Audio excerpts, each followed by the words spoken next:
Good evening, everybody, and welcome to another edition of Inside the Pigskin, our premier football show. We talk college and we talk pro.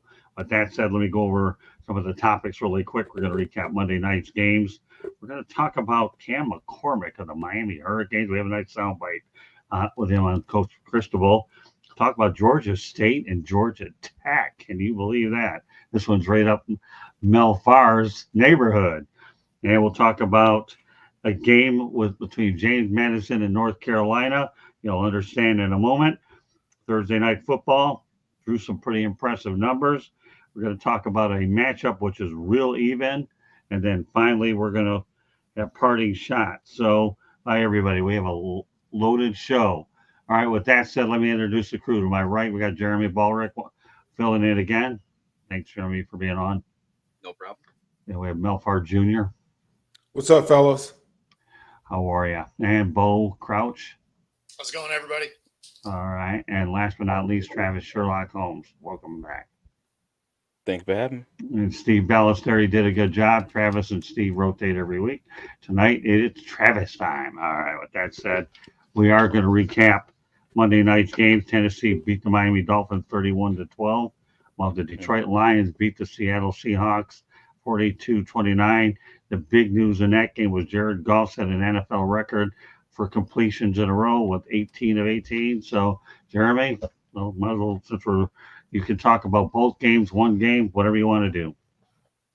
Well, I think the biggest boon to the Titans, because it looked a little back and forth at the beginning, was unfortunately Will Levis hurting his shoulder and having to come out of the game because Mason Rudolph came in, and it looked like Miami never had a chance after that.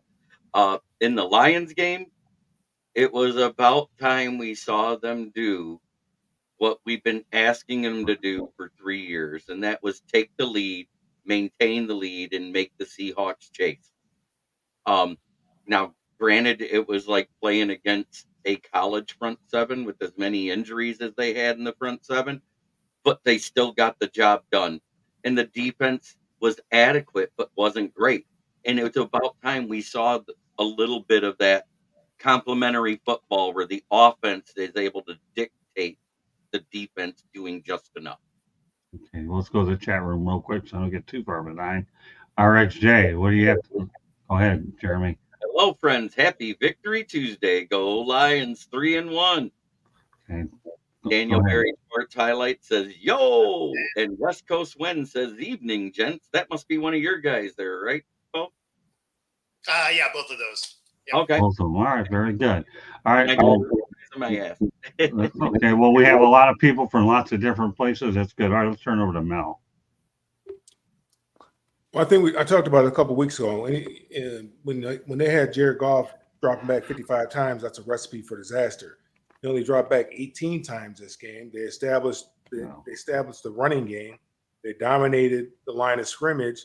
And anytime you're able to do that, you're going to have a great chance of success. Now, granted, he was perfect as well. He was 18 for 18. But what you don't want, the best quarterback, I don't care if it's a young quarterback or older quarterback's best friend is a good running game.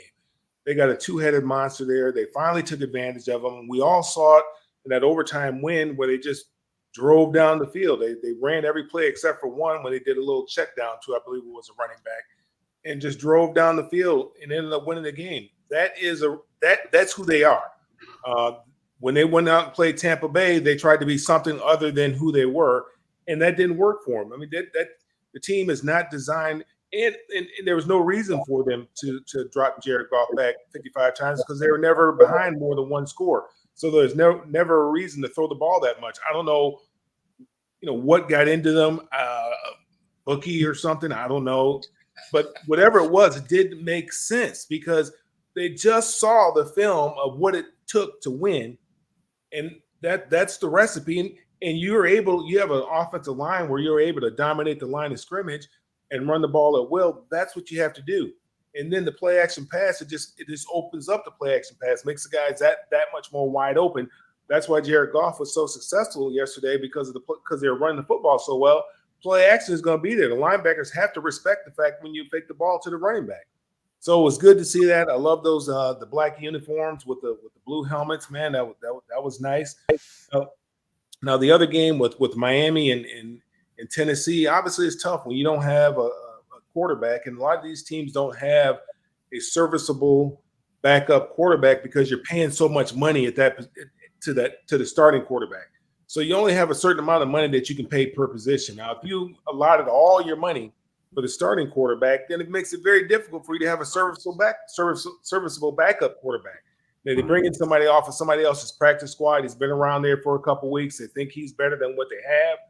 And, be honest with you, it was terrible. I mean, that was some horrible football to have to watch, with the fact that, when Will Levis was in there. Now, when Mason Rudolph got in there, it was a little bit better. But still, that wasn't very good football to watch. It was hard football to watch. And even the Lions, with the penalties that they kept Seattle in the game with the penalties. They're going to have to do something with the defensive backfield with Arnold, because he's just getting far too many penalties. It just doesn't make any sense. So either they're coaching it or they're allowing it, one of the two.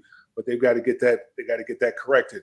But that was a great game, great win. Seattle's a very tough team, as you can see. I mean, they're just going back and forth. It's like body blow, just power punch after power punch, and it was a great football game to watch. All right, well, smoking Jay, Joshua Doris, you see that. Glad to have you on here. And of course, Joshua Dora has it. I'm sorry, go ahead, Jeremy. He has a question for Bo. How long does it take Billy Sports Guy to do all his makeup? Yeah, it takes him about an hour 15 to do it. Now, some of the elaborate ones that you saw that he had, if you're following him, he actually had someone else do those. But his normal stuff for the games is right about an hour. There you go, Joshua. You got your question answered. All right. With that said, we'll stay on point. Bo, you saw two interesting games last night. I know you guys were busy inside the Pigskin chat room, so why don't you break down the two that stood out to you, Bo? Yeah, so I mean, obviously, as a Hawks fan, it was a game that we knew going in was going to be a tough out. Not just because the Lions are an incredibly talented team, but, to Jeremy's point, we had 3 starting linebackers out, 2 defensive linemen out, and then we ended up losing Julian Love during the game. There's some feedback. I'm not sure if it's on my end. Yeah, I mean, it was a great game. There was 900 yards of offense in that. Like it was everything you expect out of a Seahawks-Lions game, right? Every time they battle, it's, 60 plus points and just a nail biter the whole time. The penalties were crazy, especially on the Lions side, especially when it comes to just how much they were grabbing receivers. Yeah. As many times as they threw the flags, they probably could have thrown it twice again as many times. I mean, like the one where he full on tackled DK, that didn't get a flag. I mean, I don't even how much more pass interference can you have? So yeah, no, I mean, it was a great game. It kind of went the way I thought it was going to go, but it was a great game. The other one, on the other hand, was not a great game and was painful to watch. There was an interesting situation right at the end of the game, though, that the NFL, if you read the rules to it, is a little bit obscure. And that was the onside free kick. I feel like the NFL didn't think about it the whole way, because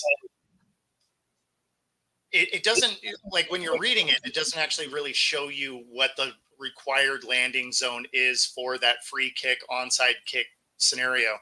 And the reason Miami doesn't end up with that ball is because it traveled outside of that.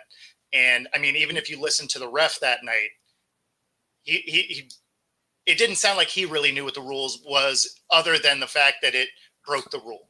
So, could you, because I saw it, but I caught the end of it. Could you explain what happened on that play, if you wouldn't mind?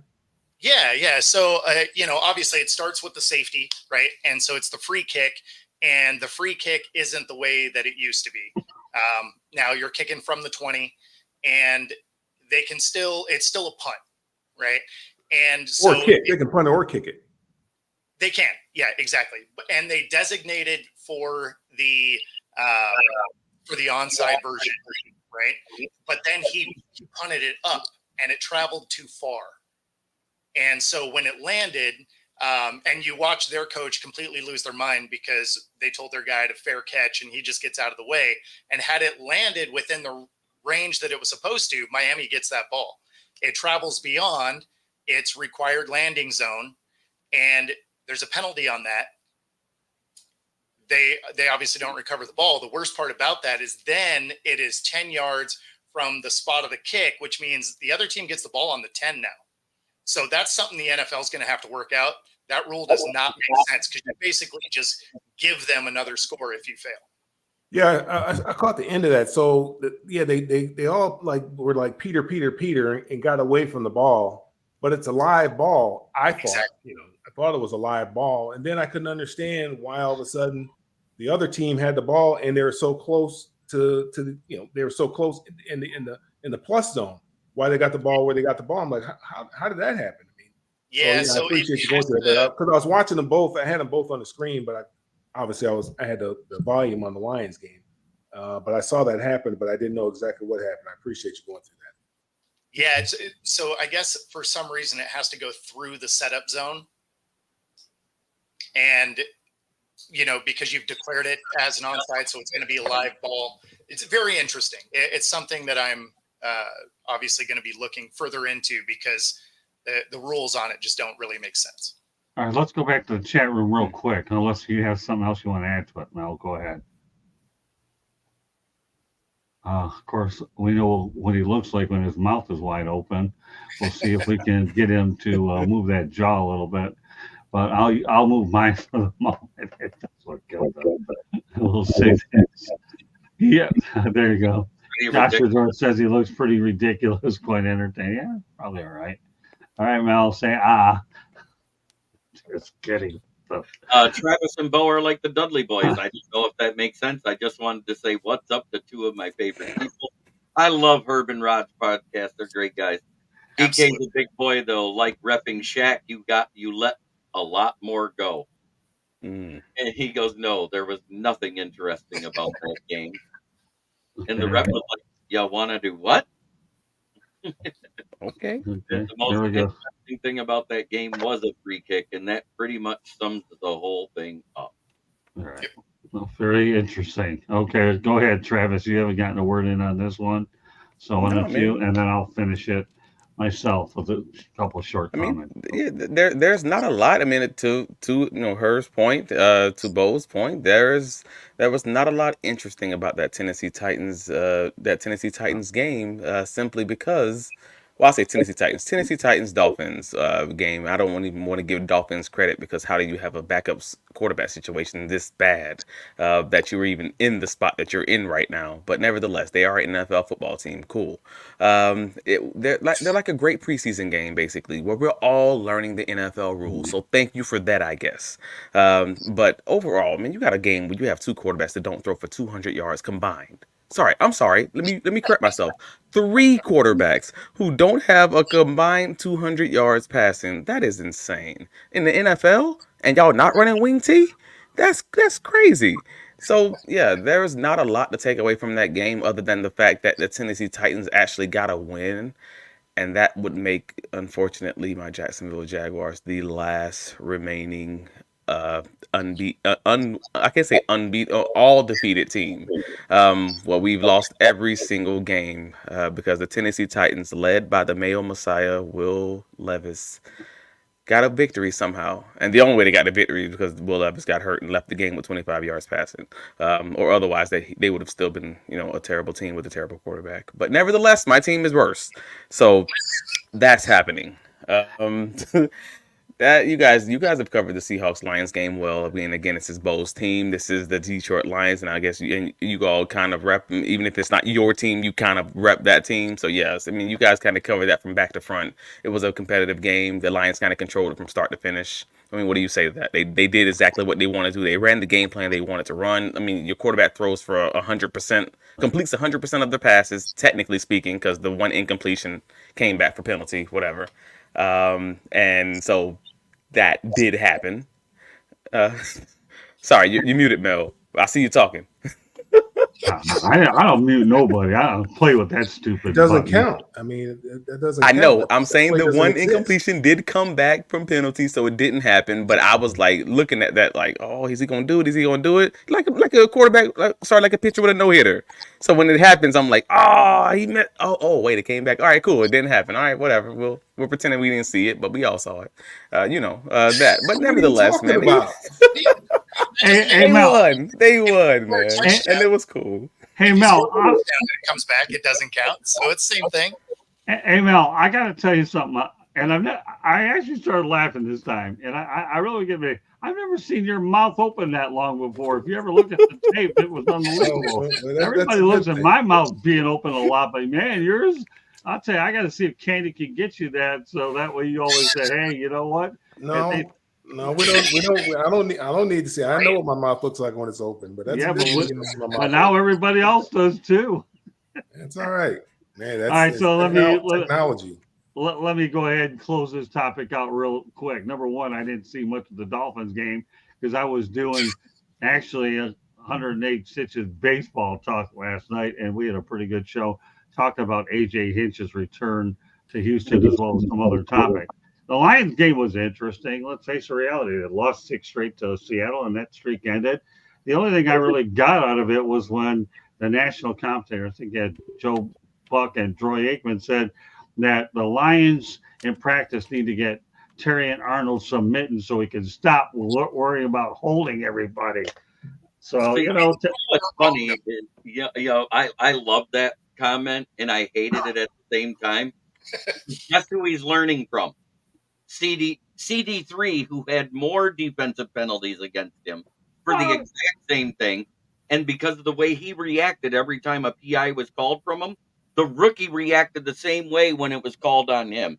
You cannot have a leader, a Yeah, veteran, making that type of mistake. And damn, he was almost attacking the referee. I saw the game, Jeremy. Well, let me explain something to you, brother.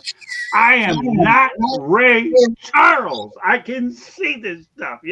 I had glasses, obviously. My vision stinks. I get it. Okay. I know that when you have one guy attacking the another, and it is what it is. But the bottom line is, you can say what you want about the comment, okay? But we're asking Terry and Arnold to get mittens, right? Okay, right, mittens, and we're talking about the mitten state. This is a mitten situation, okay? And I'm leaving it at that. Period. I know. With puns. All right. There we go. So there you go. I mean, hey, listen, Jeremy. We realize that we're going to go out there and have a lot of information about how this rookie was trained by another guy. But in the end, they did get the win. They overcame those mistakes. Hey, let me tell you something. Joe Buck and I have met. We get along pretty well. So, you know, I have no problem with him. In fact, I could tell people another day about a great story I had with his dad. But I get it. When you learn from somebody that has a hot temper, it's going to rub off on the rook. But that's why you have coaches, Jeremy. Coaches, COACHES. You have them. They're supposed to teach. And I can guarantee you, at some point, they're going to get this guy mittens. Okay. I don't think they need to do that myself, because if you look at it, he already looks like a better coverage guy than everybody the Lions have drafted in the past 10 years at the position not named Darius Slay. Well, they ain't saying much. That's not saying much, but okay, I'll leave it at that. To be fair, the coverage is pretty tight if you're holding on to the jersey. He's not. He was targeted 12 times last night. Yes, there was one PI and 2 defensive holdings from holding the jersey. CD3 had 3 PIs and 2 defensive holdings, and I think they could have called him for 4 more defensive holdings on DK. Oh, no question. Yeah. All right. No All right. I think we've spent a lot of time on this topic. So what we're going to do briefly, okay, is everybody's game of the week, and then I have mine, and we're gonna have a good clip that I want to run along with mine. So, Jeremy, give me your game of the week. I know we've talked about the Lions. Come up with something else. Oh, that's fine. The Vikings taking it to the Packers the way they did, Hmm. and if the Vikings didn't go prevent defense and take their foot off the gas on offense, the Packers would have never been in that game.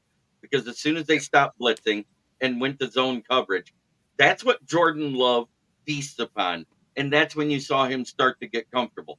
When they made him uncomfortable and they were blitzing him, you could see him wincing in pain every time he threw the ball in the first half. Uh, Kudos to the Minnesota Vikings, who had Minnesota going 4-0 to start the season. I know I didn't, but I did say the Lions would be 3-1 at the bye week. I'll, I'll, I'll applaud you. Okay. All right. Off to Travis. Game of the week. That's a hard one for me since I only watched 2 games for the most part. I can't say only, but mainly watched a full 2 games, and that was UCF Colorado and the Jaguars against the Texans. And honestly, I would not want to consider either of them a game of the week simply because both of my teams lost in both of them. Um, so yeah, it was not the greatest weekend for moi, but nevertheless, I'm probably going to go with Jaguars because it at least went as expected.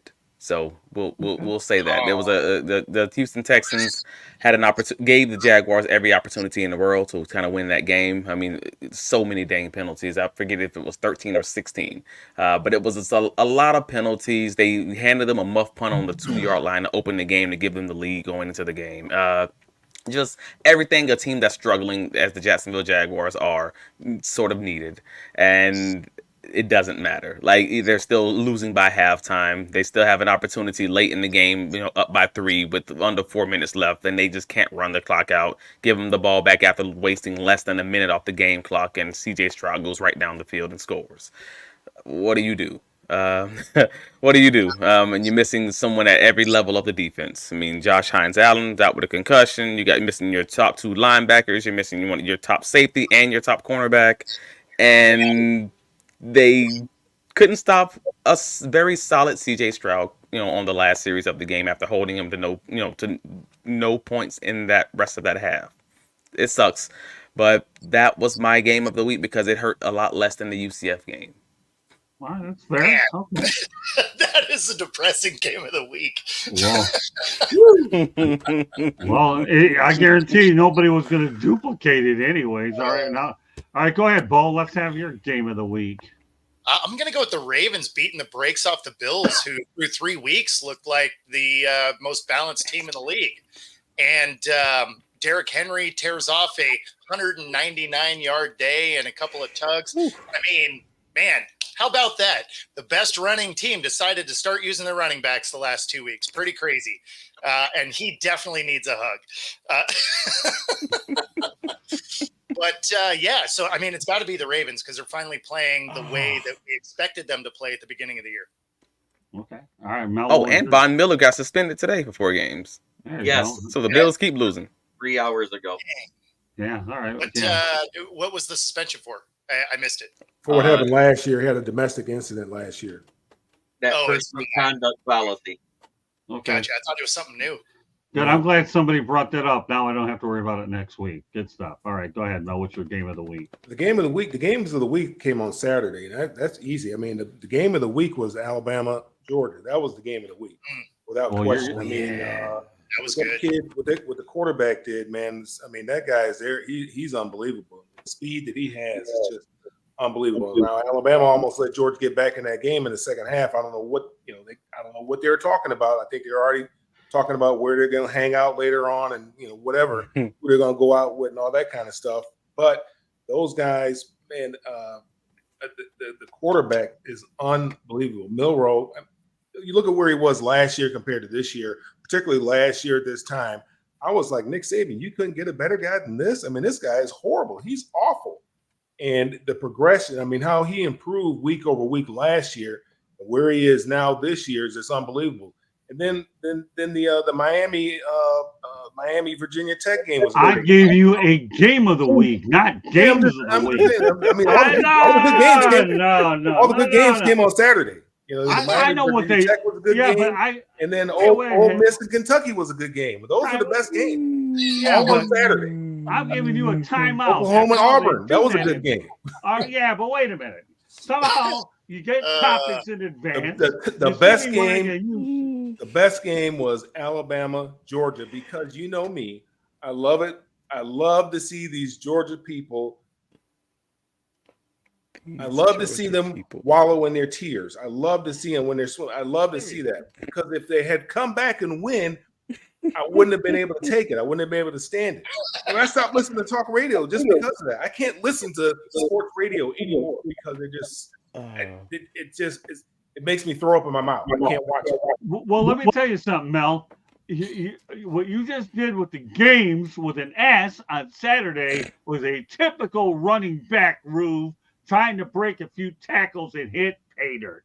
That's what you did. I gave you GAME, and you decided to stick an S on the back end of it, and the S does not stand for football junkie. I know you are. That's why you're a hit on this show, and He that's why learned we from love Bill having you Belichick. on this show. He learned from Bill Belichick. If you ain't cheating, you ain't trying. Come on, that's the rule. That's great. All right, so here, because for anybody that's here in the chat that didn't watch that game, just watch the last 4 minutes.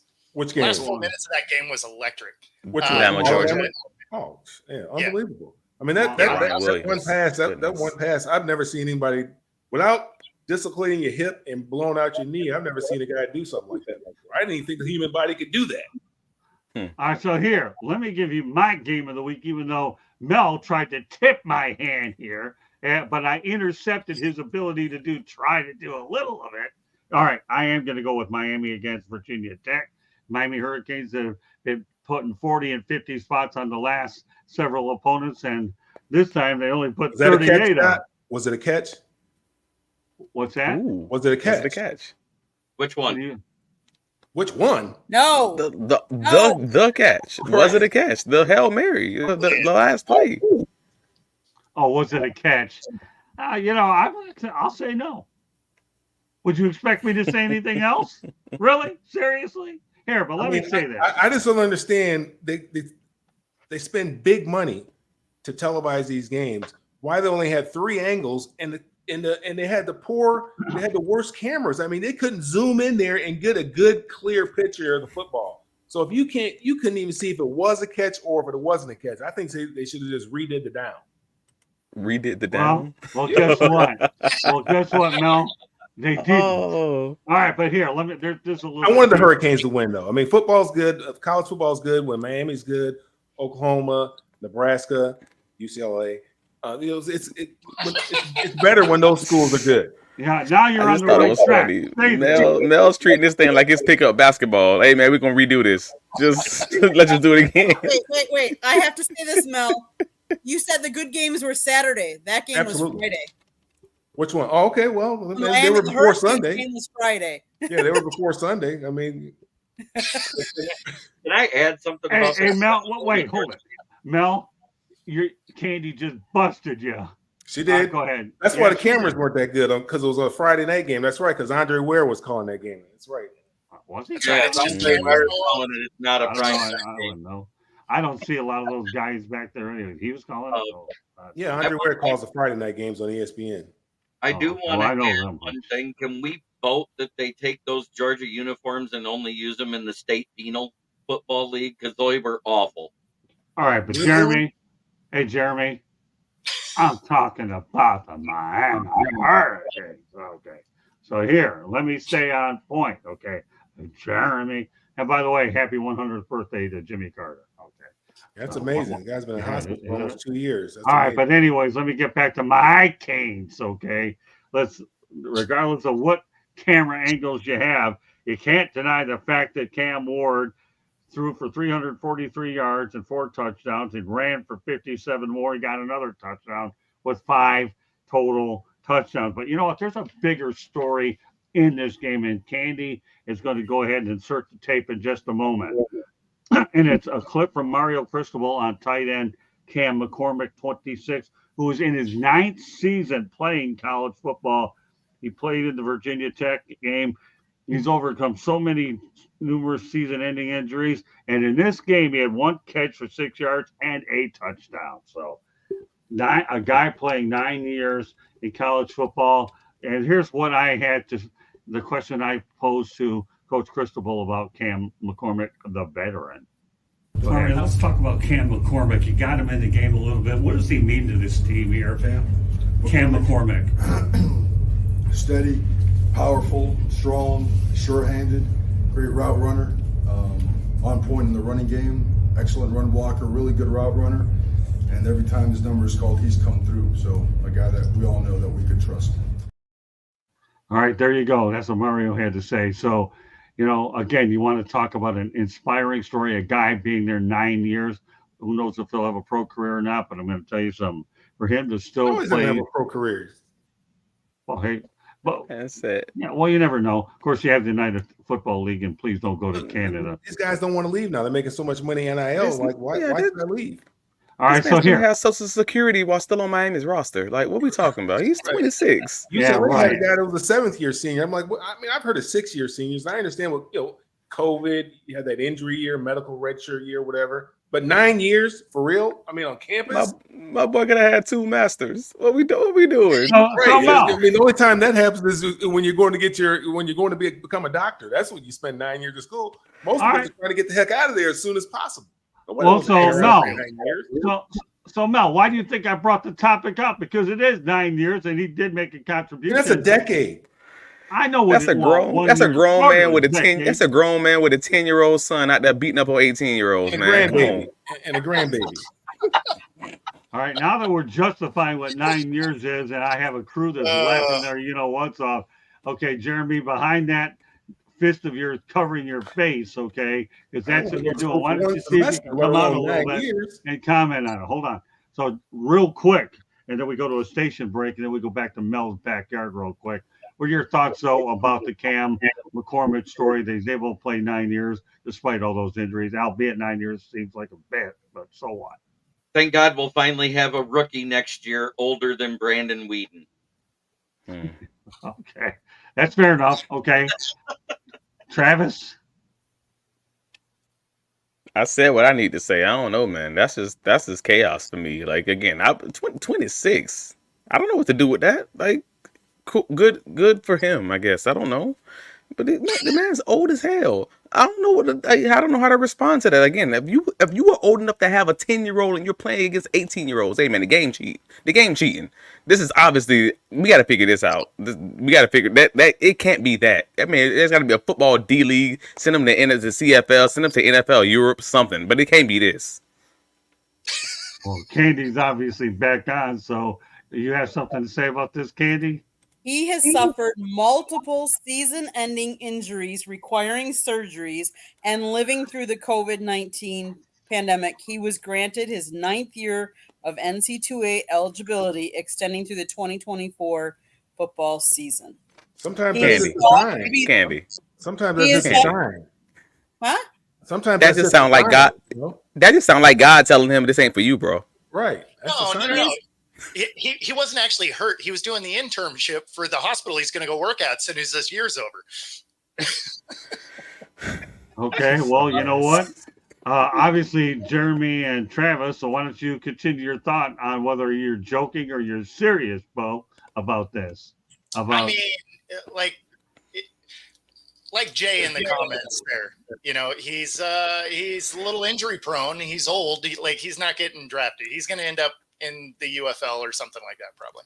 Okay, that's fair enough. And now the guy that has come a long way in my system, Mel Farr, who's become unbelievable in his older, experienced days here and outspoken because you were shy as heck when you started, and now you're entertaining as it could be. So, all right, now the floor is yours, Mel, about Cam McCormick. Well, I mean, I'm just saying, I couldn't wait to get – I mean, first of all, let me say, I enjoyed my time at UCLA. But I couldn't wait to get out of UCLA. I didn't want to go to school for 1 semester, let alone 9 years. I mean, I don't understand it. I mean, I understand you want to be around the fellas, but I mean, some of these guys, he can't even relate to them anymore. I mean, because they're a generation younger than him now. The guys, the freshmen that are coming in, they're listening to the whole different type of music that he's listening to. I mean, these guys were they were single digits when he went to college. They're single digits of age, 8, 9-year-old babies when he first went to college and was a grown man and was shaving and all that other kind of stuff. I don't understand. I mean, trust me. I mean, I love the game of football, but sometimes you just gotta, with this old song, you gotta know when to hold them and know when to fold them.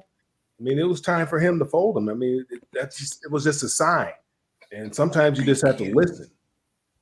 Yeah, So Guys he starting their third. They're starting their third NFL contract, who are his age, and he's competing against guys who are 17 and 18 years old. This is crazy. He is Biff Tannen from Back to the Future, playing with these kids. Man, this is craziness. They're starting their second contract between 24 and 26. 26.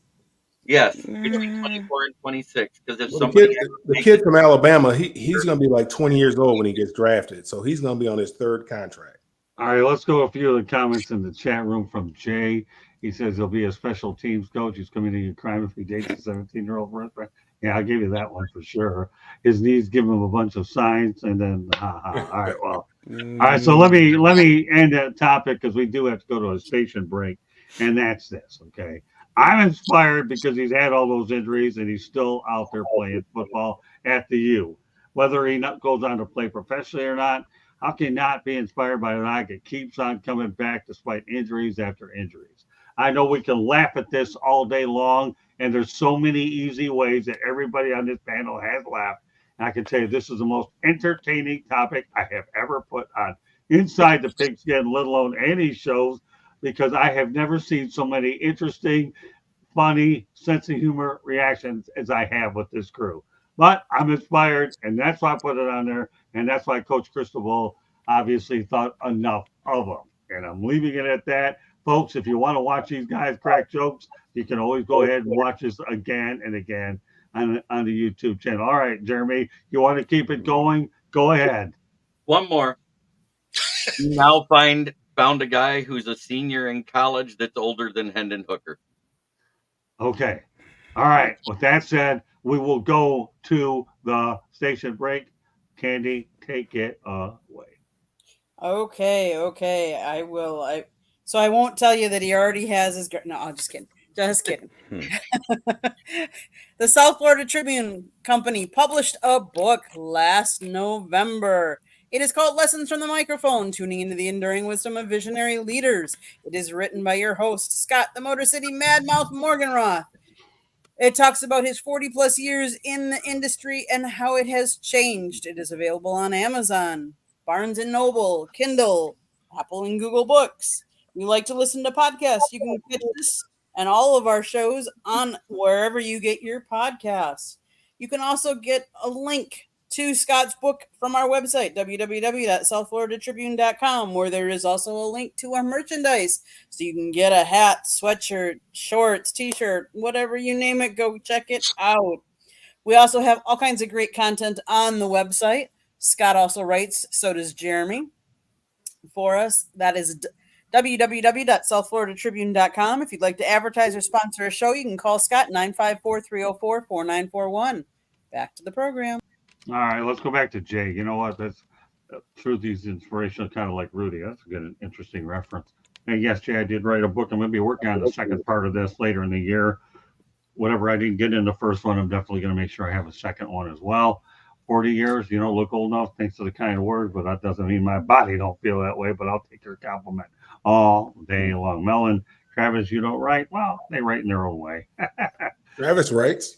Yeah, I draw cartoons. I do stuff, Yeah, Yeah.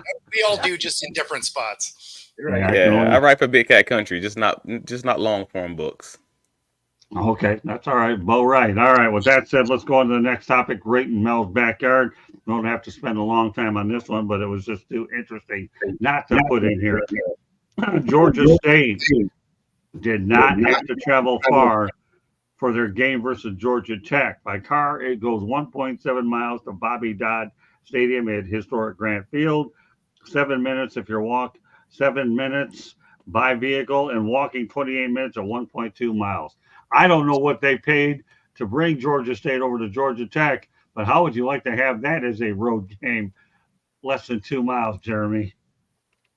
The travel time that it reduces is amazing. In other words, you can wake up and walk there. You don't even need to use the bus. You don't have to get in the jet and fly 3 time zones. You literally can call up and say, "Hey, you going my way, bud? Pick me up along the way." Okay. Travis? Yeah, that's convenient. That's cool. It's a home field. Basically, it's a home game for everybody. All right, cool. And I can watch it in front of my family. I got no issues, but I guess it's good. I guess it's cool. I don't have much to take from it, but I guess it's fine. I just think Don't. it's interesting that you have a major college game inside of 2 miles. And by the way, for those individuals that don't know where Georgia State plays their football games, they actually played at Turner Field. I think they've renamed it, but they ended up redeveloping that stadium, and Georgia State does have it. Well, let's go to the men that resides in Atlanta. What do you think about these two teams playing? Do you think you have a pretty good rivalry there, Mel, in the works between Georgia State and Georgia Tech? No, not right now. I mean, yeah, they're right there in the city. Both of them are right there downtown, right in the city. Well, Georgia Tech's a little bit before you get downtown. Georgia State is right downtown. But no, not right now. But at some point in time, it would be great for them to have a rivalry. But Georgia State, they just started their program not too long ago.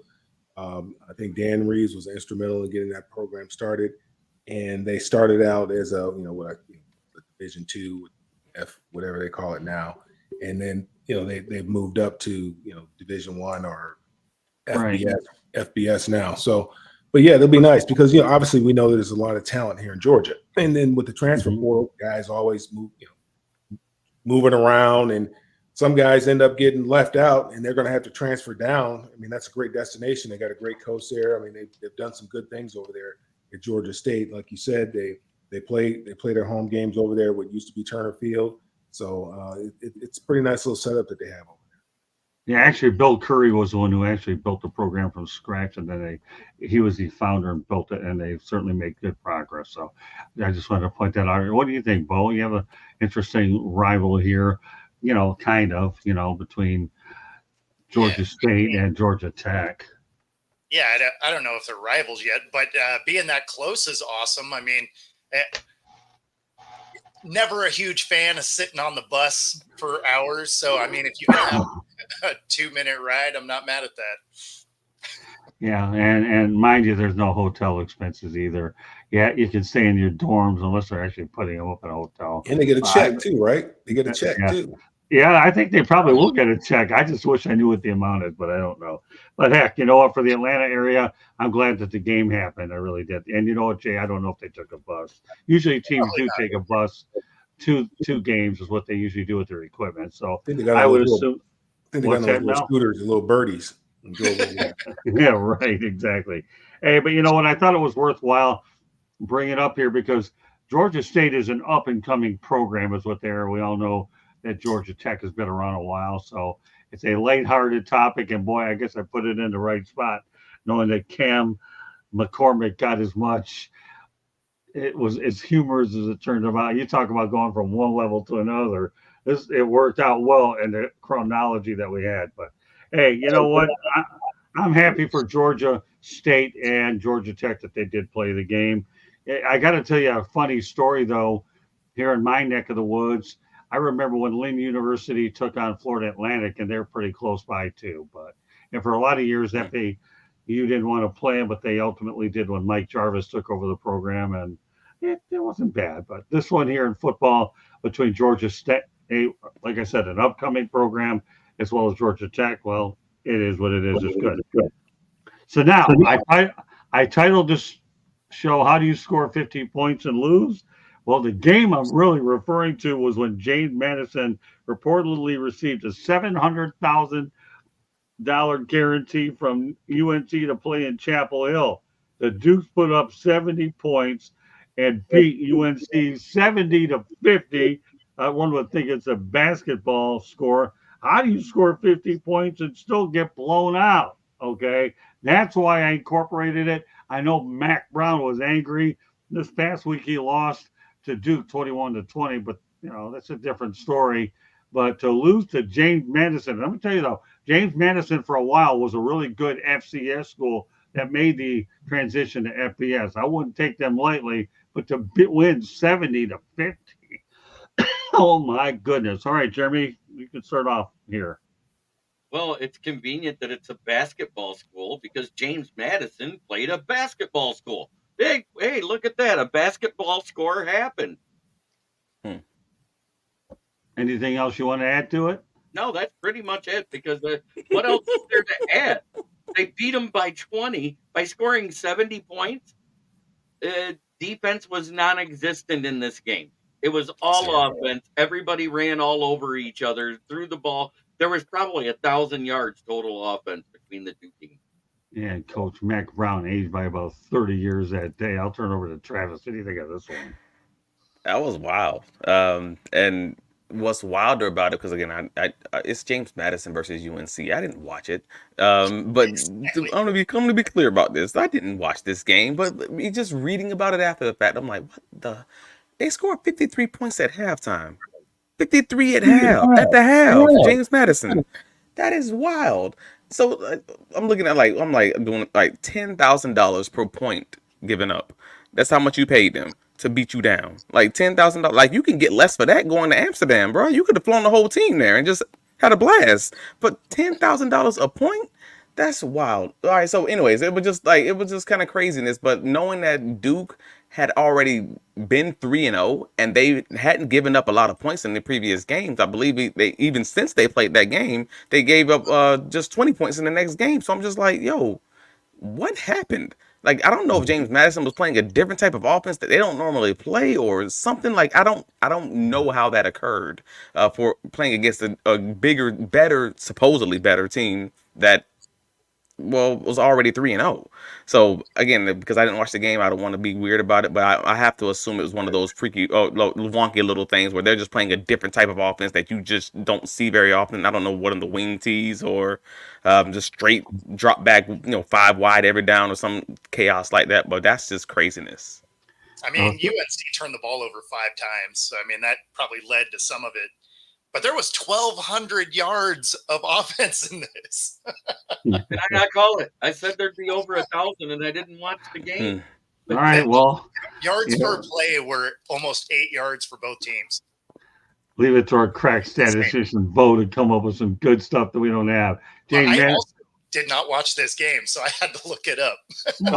Well, no, it's all right. So what? You looked it up. How many games have I watched? I've been at 6 or 7 of these things already. 5 Miami ones, and I've been to one over at FAU, and that was interesting to begin with. So I haven't had a chance to watch a lot of games. Let's go back to the chat room. NFL, I probably watched it. Oh, did you? Yeah, I mean, when I saw the score, I had some memory issues wondering, am I hearing about basketball or am I hearing football? And then, oh my goodness, when I read it the next day, goodness. But all right, let's go back to Jay. He's on a roll. When James Madison played a game for UNC, the coach is good. Boy, it seemed like it after the presser. So when UNC had expectations, though, one of the biggest letdowns year to date in college football. Can't argue there. UNC has nice unis. Somebody was paying to the unis.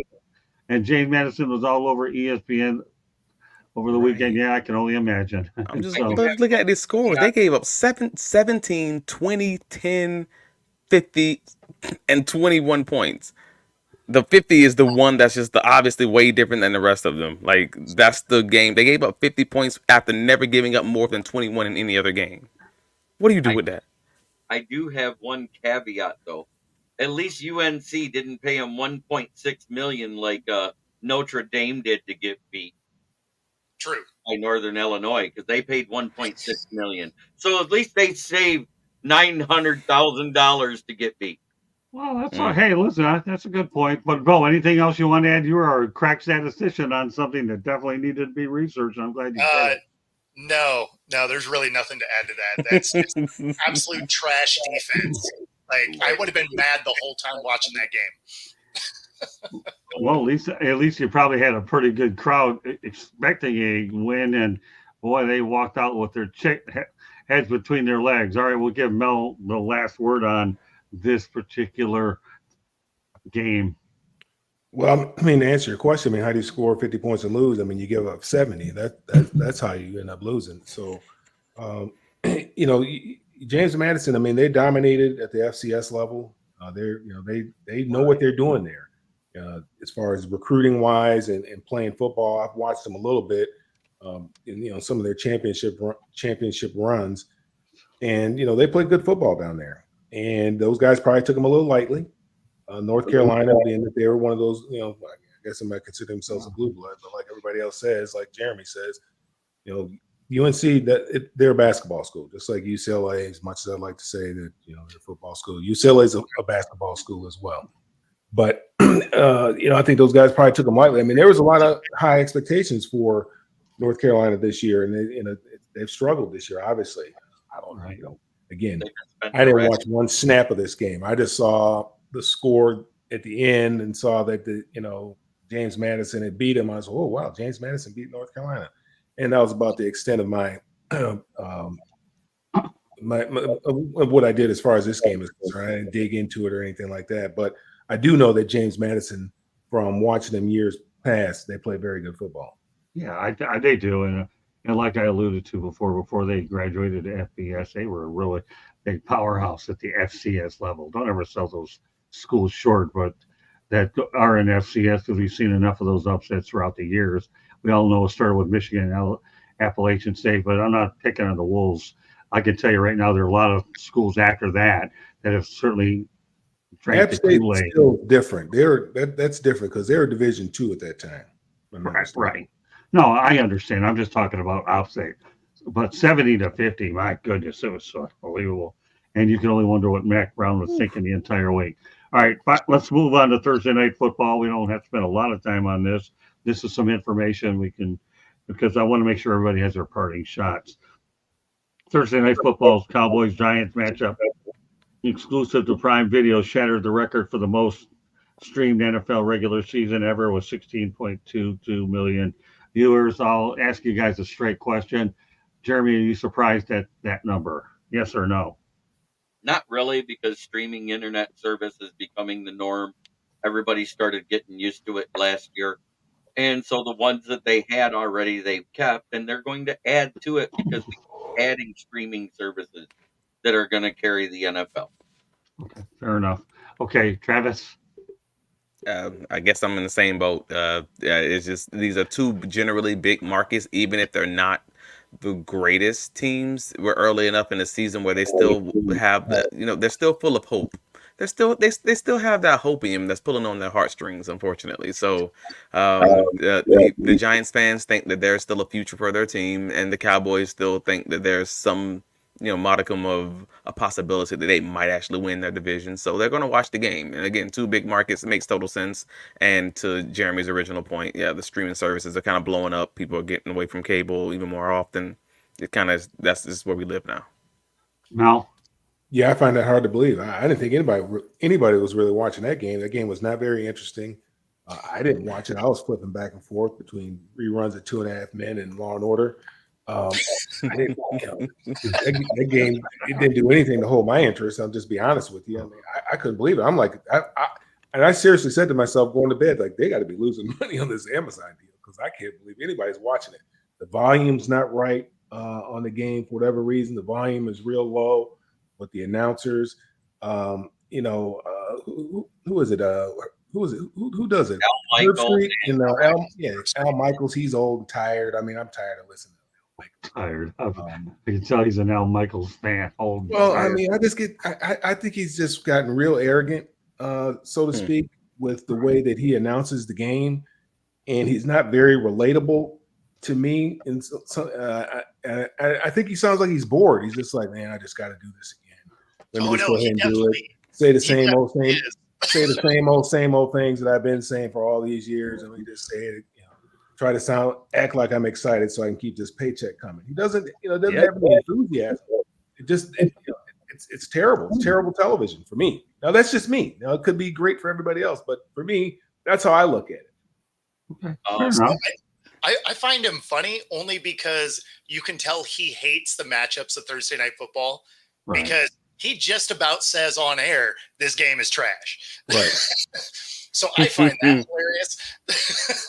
but yeah, I mean, you're right. He's not excited about it. But I mean, how many of us are excited about Thursday Night Football? That's true. Because generally the matchups are terrible. So Right. like if I was employed to do one of the games and they're like, yeah, you're going to do Thursday night, you're like, man, really? I'm going to get the worst game of the week? Right. Right. I'm like, I just said they got to be losing money, because I don't want to watch this stuff. Like I said, I'm channel surfing. So, Bo, what are your thoughts about the 16.22 million viewers? Are you impressed with that at least? I mean, not really. Okay. That's you're like everything's gearing towards the streaming services. So, Right. I mean, you have Thursday night on Amazon. You have half of NBC's games on Peacock. You got, looks like my signal might be a little messed up here. You're That's good. all right. No, we can hear you.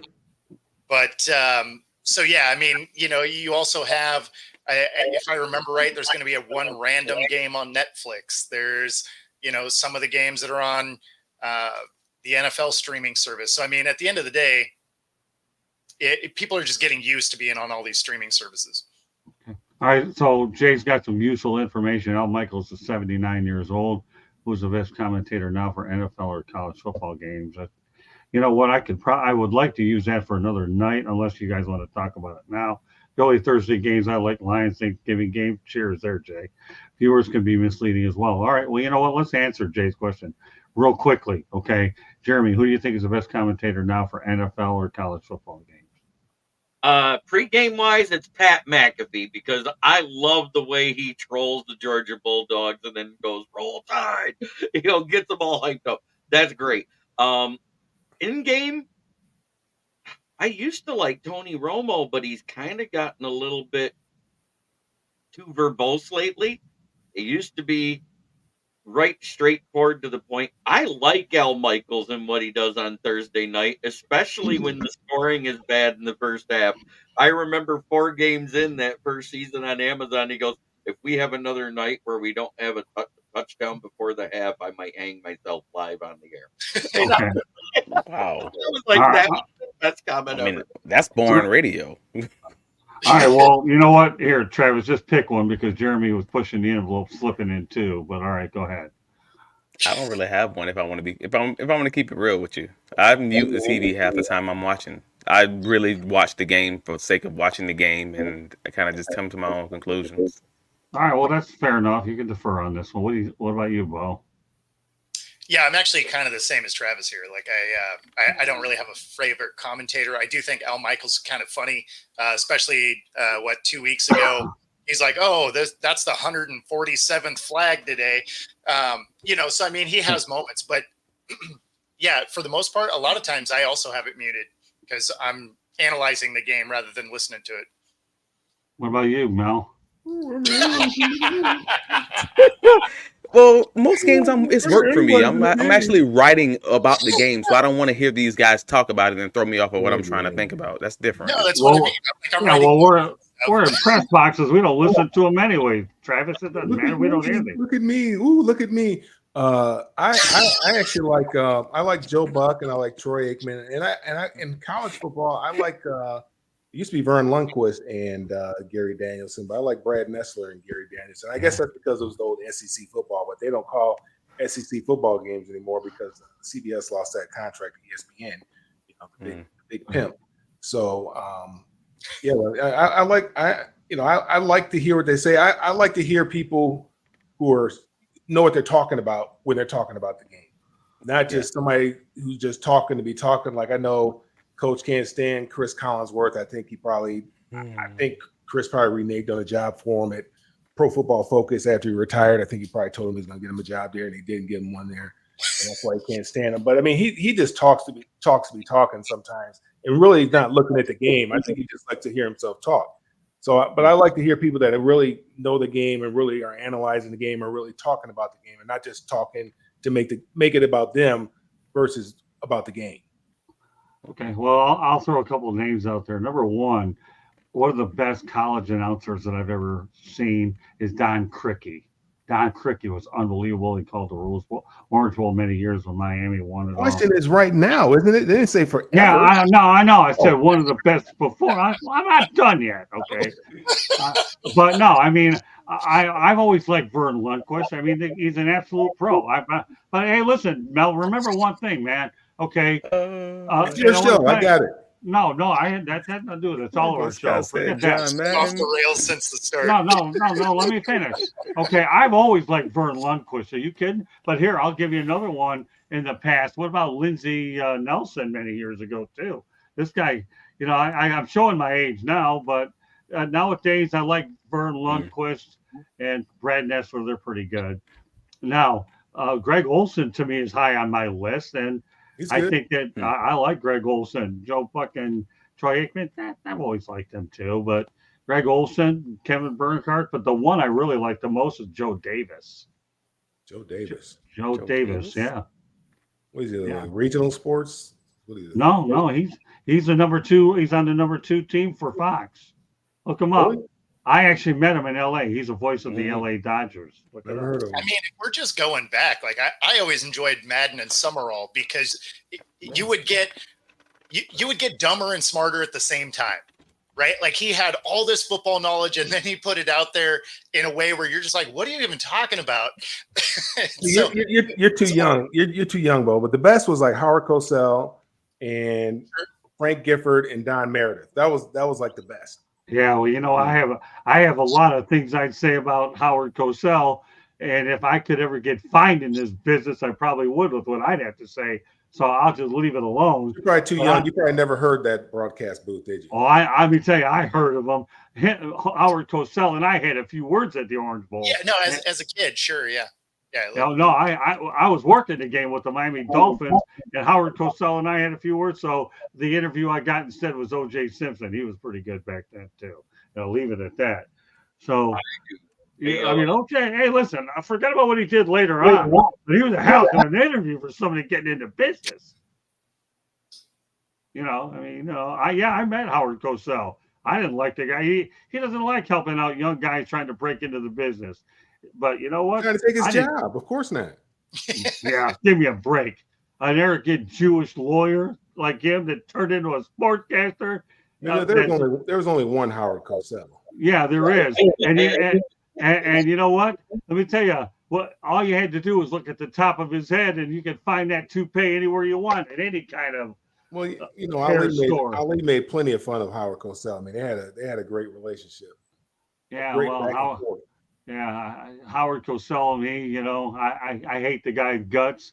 Tell it like it is. I'll tell it like it is, Howard. Okay, I'm glad that you went out of boxing because you couldn't handle it any longer. Because after all this time, I think the one fight. I know I'm really getting off topic a little bit here. That's deceased. Well, that doesn't matter. If he's deceased, I like Keith Jackson that Jay mentioned too. Keith Jackson was one of my favorites. Yeah, but let me tell you something about. Yeah, I am holding a grudge against this guy. I hate his guts. I mean, I can't put it any more simpler than that. You can take that rug off his head and stick it over his mouth for all I care. It doesn't make any difference. I'm just saying. You know, I think of Howard Cosell like I think of Herman Edwards. Get me going there. We can tell. Yeah, I'm telling you, I hate Howard Cosell. I'm sorry. I didn't mean to open up an old wound. No, you ain't open up no old wounds. I'm just giving everybody a history lesson here. Howard Cosell.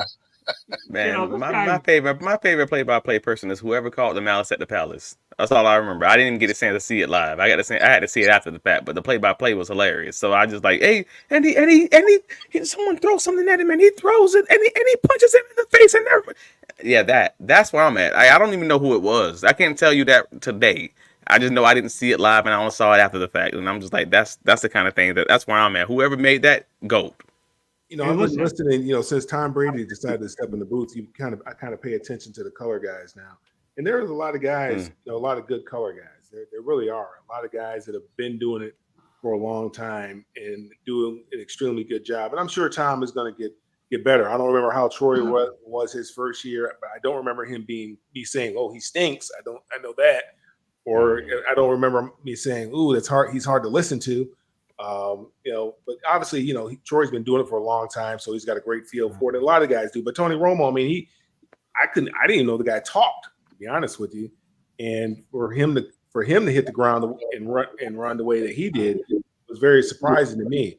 So, to see, and I guess it's just because Tom just decided to jump into it. I don't know why he'd want to take this kind of job and not a studio job or something like that. But money. All right, so here, let me go back to my friend Howard Cosell. Okay, I was trying to get off of Howard. yeah, but I'm going back on it. Okay, number one, I was so happy that Larry Holmes and Randall Tex Cobb had a fight where Randall Tex Cobb got his head beat in, and then Howard Cosell retired after that, so I didn't have to listen to him. Now, Jay, in the chat room, Herman Edwards. Did you ask for an autograph and not get it or something, Scott? I mean, what happened? No, not at all. I wouldn't want that freaking 2-page autograph for nothing. Tried to get an interview. You don't like young guys. O.J. Simpson. Hey, you know what? That was okay. Leave him alone. Just walk in your house and kick your cat or something? Like no, I just hated Howard Cosell. I just didn't. It wasn't that simple. I just hated him. What? Yeah. So now let's go back to Jay in the chat room, because this guy is really on fire tonight. Herman Edwards is bad. Well, here's what my issue is with Herman Edwards. Okay. Now that we're back on my favorite subject. Okay. This guy. There you go. Pull out the popcorn. I love it. This is a lot of about a second here. Let me hold on, Mel. Okay, now it's my turn to bash Herman Edwards again. Thanks to my buddy. Is this just a weekly segment? I'm supposed to be saving your voice? Huh? Well, right now when I get to Herman Edwards, albeit I got two vocal cords sitting right next to each other. Candy, where are you? Yeah, she's out there. Well, hold on. Wait a minute. Wait. This is getting out of control here. Do I mute him or what? No, nobody's muting me. I swear, I'm not going down quietly tonight. Well, here. Yeah, don't worry. She will in a minute. But here's the thing. Herman Edwards is bad. You know why I don't like this guy? Because he doesn't know his football history. He said, I've never seen anybody die on the field. Well, hello. You ever heard of Chuck Hughes? And you're 67 years old. You're older. You ought to know your damn history, Herman. And it doesn't help. And I don't think the people in Phoenix like you, because you left the Arizona State football program in shambles. So, Herman Edwards, get the hell out of here. All right. Herm, I like you, Herm. No, actually, wasn't Herman Edwards a Hall of Famer? I wish people were this angry about regular education, just knowing your history. He is mad about this man not knowing sports history. I'm like, oh gosh, all right, cool. Let me tell you something. American history was one of my favorite. I should say favorite sports subjects. Okay, but Herman wasn't a Hall of Famer. No, he's a Hall of Shamer. All right, we'll leave it at that. I love Herm. I like Herm. Yeah, well, that's you. Okay, but I do know one thing. He had a book that my buddy Jim Tunney wrote for him, so that's all right. So there we go. Man, let me tell you. I like it when. I like it. Yeah, no, I'll tell you. Jim Tunney is a good guy. He gave me plenty of time at the Super Bowl in Jacksonville.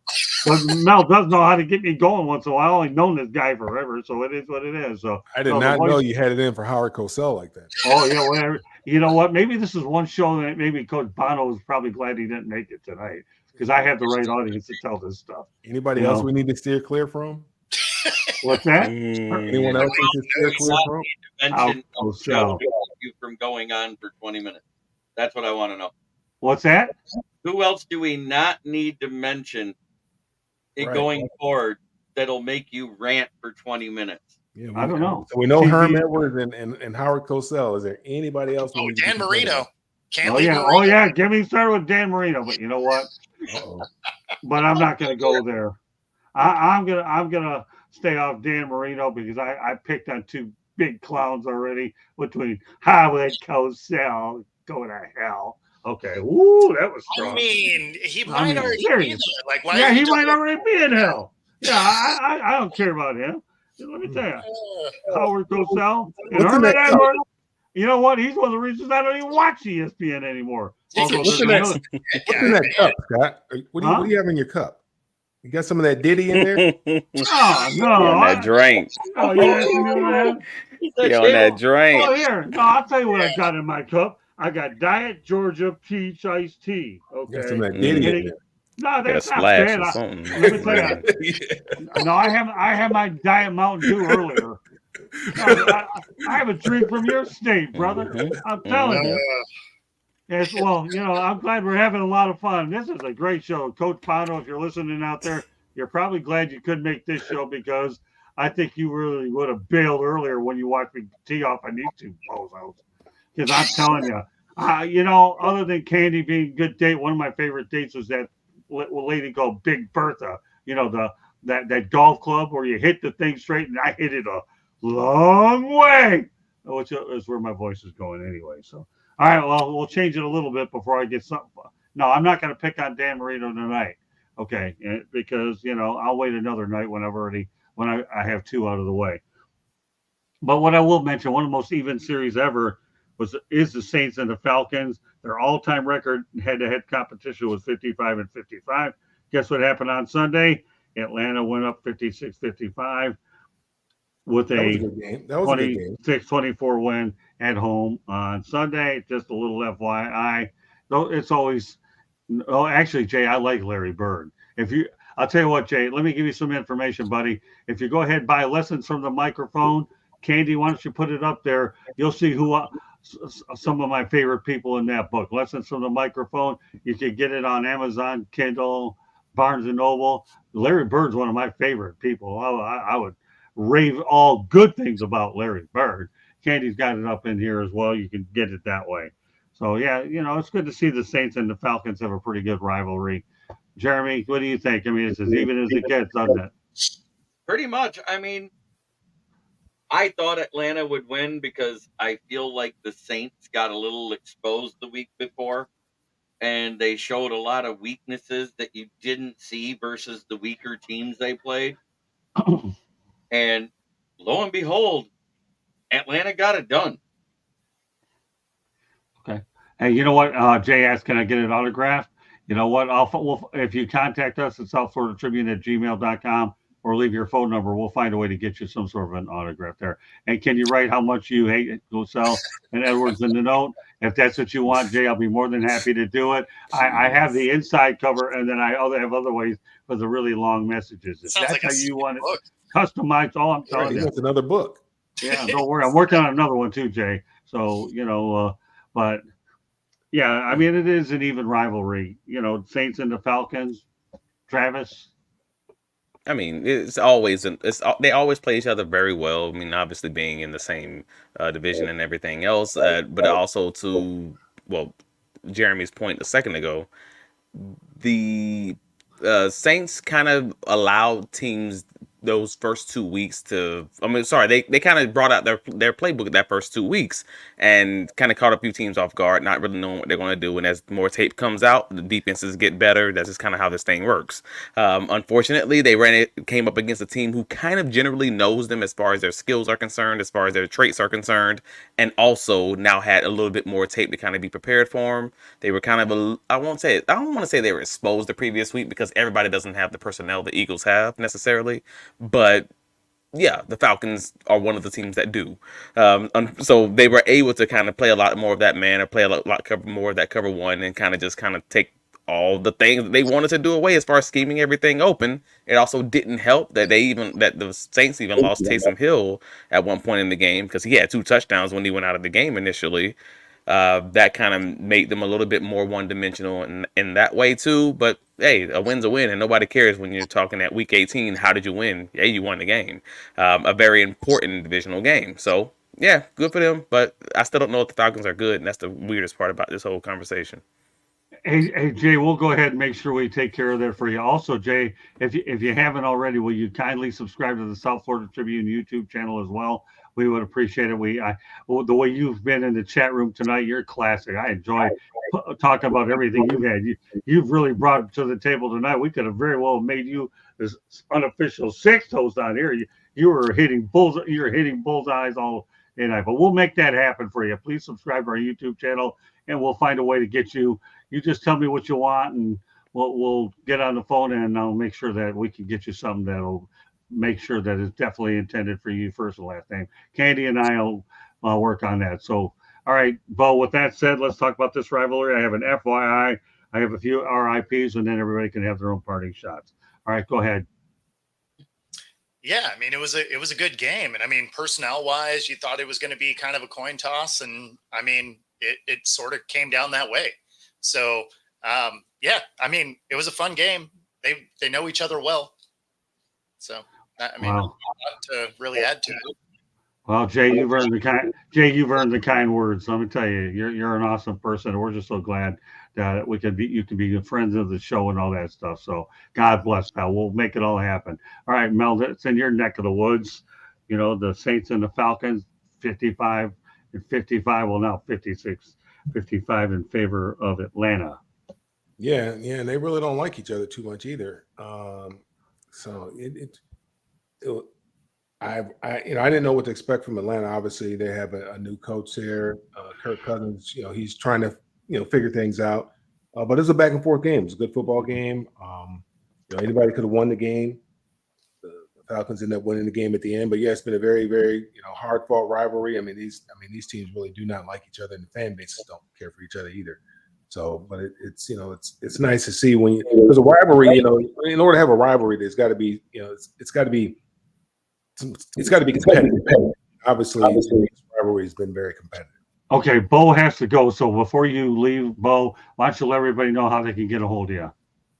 Yeah, you can find me on all the socials at Football Talk with Bo. Right there on the screen at Football-Talk is my YouTube, and Roku TV 5 days a week. And also, you do a show with Coach Bono, I think, on Wednesdays, I believe? Yeah. At 4 o'clock. Wednesdays at 4 Eastern, called Coach's Corner. All right, well, Bo, great to have you tonight. We look forward to seeing you next Tuesday night. All right, partner? Take it easy, guys. All right, thanks for handling the rants, too, by the way. They're classic, especially. All right, with that said, there's 4 of us left. Okay, we'll keep it going. And I just have a couple FYIs now.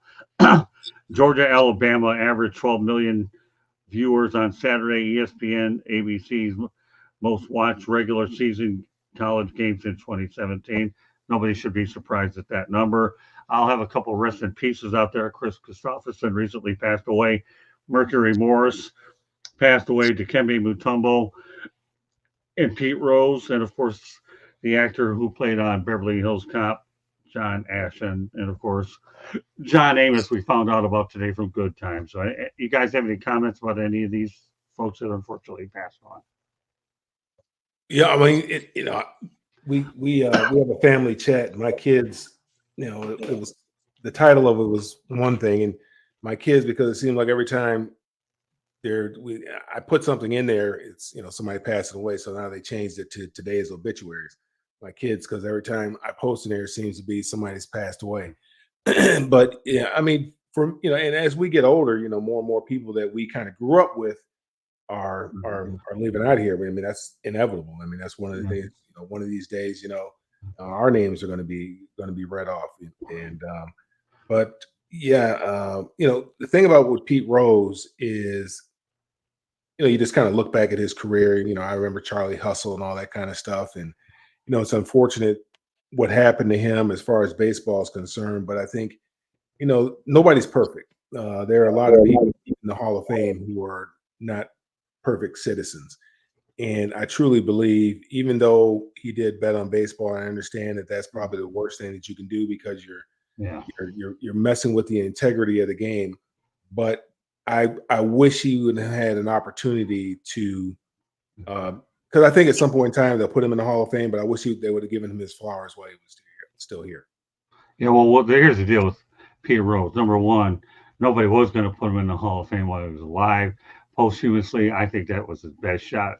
How long it'll take for that to happen. The one thing you can't do is have an autograph signing during Hall of Fame weekend to sell your autographs and show up to Hall of Fame inductions.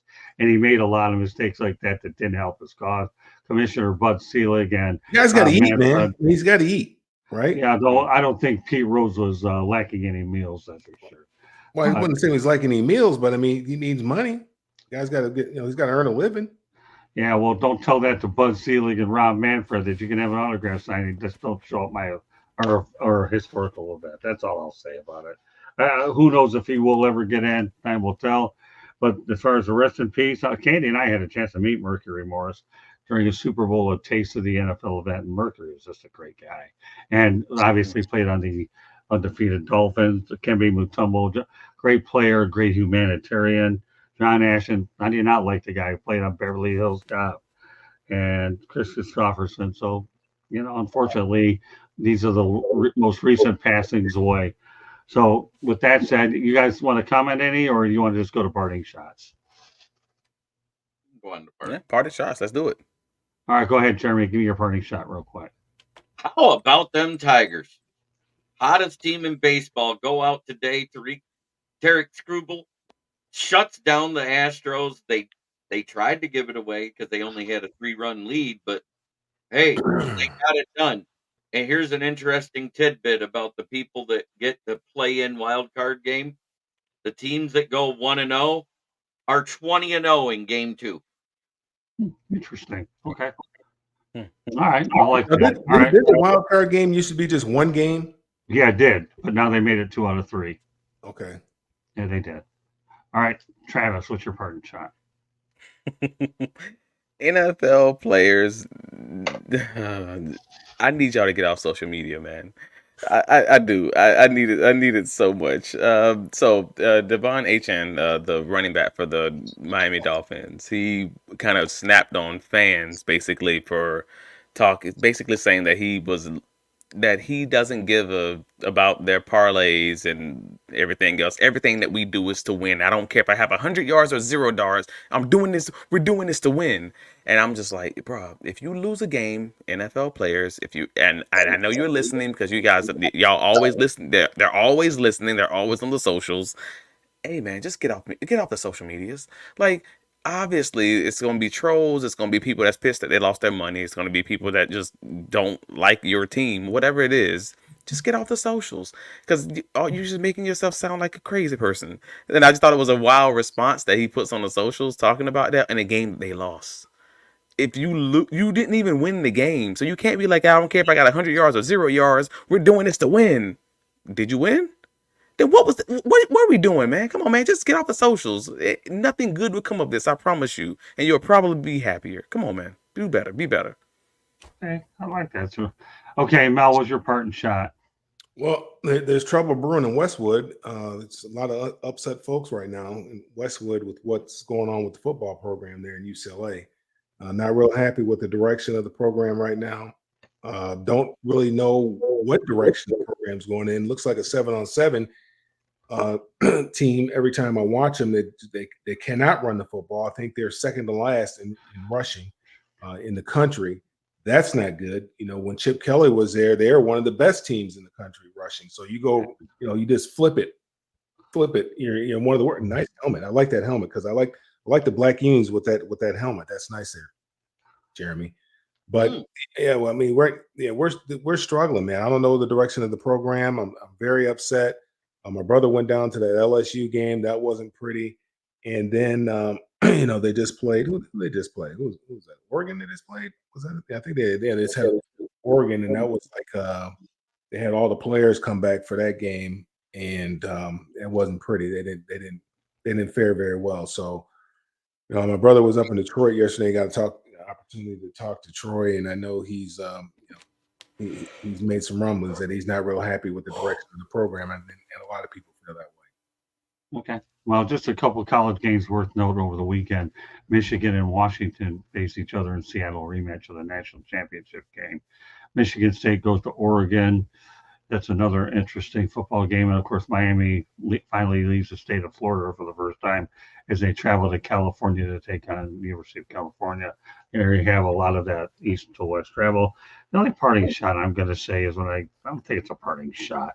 Happy birthday to Jimmy Carter, 100. He's the first president ever to reach the century mark. God bless. I mean, I'm not going to talk about his presidency. I don't do that, but I can tell you, like Dikembe Mutombo, from what I understand about the man, he was one of the best humanitarian people out there. Yeah. And you know something, I think that's something that should definitely be discussed. I don't care. I can talk and go ranting about Howard Cosell, how much I hate his guts, Herman Edwards, but I'm going to tell you one thing about President Carter making it to 100. More power to you, Mr. President, for making 100. You just put yourself in history, and you have a record I'm not sure that any president will ever break. You are in territory which is, to me, fertile. And, Mel, you talked about Chip Kelly real quick.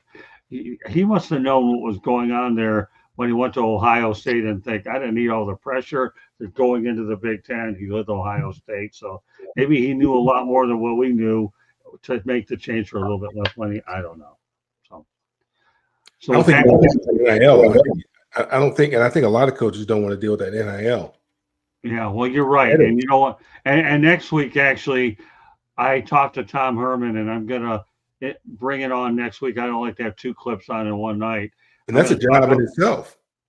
Well, I've got a nice clip just to let everybody know that we're going to have on about NIL regarding Tom Herman, but I didn't want to put on tonight because I want to give Cam McCormick his due, and would think we got more than we bargained for in that topic for sure. So, all right, Candy. Yeah, right, Jeremy. So, but you can. All right, Candy, take us home. So, the South Florida Tribune published a book last December called Lessons from the Microphone, Tuning in the Enduring Wisdom of Visionary Leaders. It is written by your host, Scott, the Motor City Madmouth Morganroth. It is available on Amazon, Barnes & Noble, Kindle, Apple, and Google Books. You can also find a link to it on our website, www.southfloridatribune.com, where you can find a link to our merchandise store as well as great articles from Jeremy and Scott and pictures that I've taken and all kinds of other great content. Go to our website to find out more. You can always email us at southfloridatribune@gmail.com. Wherever you get your podcasts, you can find ours as well. If you'd like to advertise or sponsor a show, call Scott 954-304-4941. All of this has been scrolling on the bottom, or you can always hit rewind. If you see that red subscribe button in the lower right hand corner, please click it. Like us, share us with all your friends and family, anybody that you know would enjoy any of our content. And then again, for all the people that are on our panels for all our different shows, please go and watch their stuff as well. Okay, Jeremy, how can people get a hold of you? Well, as you heard, I write for the SouthFloridaTribune.com, which is where my writings are underneath the heading of Motor City Tribune. You also can find me right here on the South Florida Tribune for the Fire Up Show, definitely. Anytime Scott needs me here, and also on the NoFilter.net we do on Wednesday. Right. And of course, you can find me on my channel, which J.I. mentioned that it's my fault because I aired it to my channel. That's why he's in the comments. But J.I. is a great fan. Thank you for watching. And also, I think even Scott, yeah, I read that. He mentioned me in the book. But anyways. No, yeah, sure, I did mention you in the book. Yeah, J.I., like I said, please go ahead and subscribe to our channel as well. Jeremy is mentioned in the book as he rightfully deserved to be. So, and of course, J.I., you also have an open invitation to come on any show you want. Just contact us if you want to come on. And by the name you see there, you can find me on Facebook. You can find me at Smokin' Jeremy B on Twitter, at Smokin' Jeremy B1 on Instagram. And you can find my show, Kneecap Biting with the Motor City Lions, on Roku and Amazon Fire Stick anytime it goes live. Well done, Jeremy. Travis.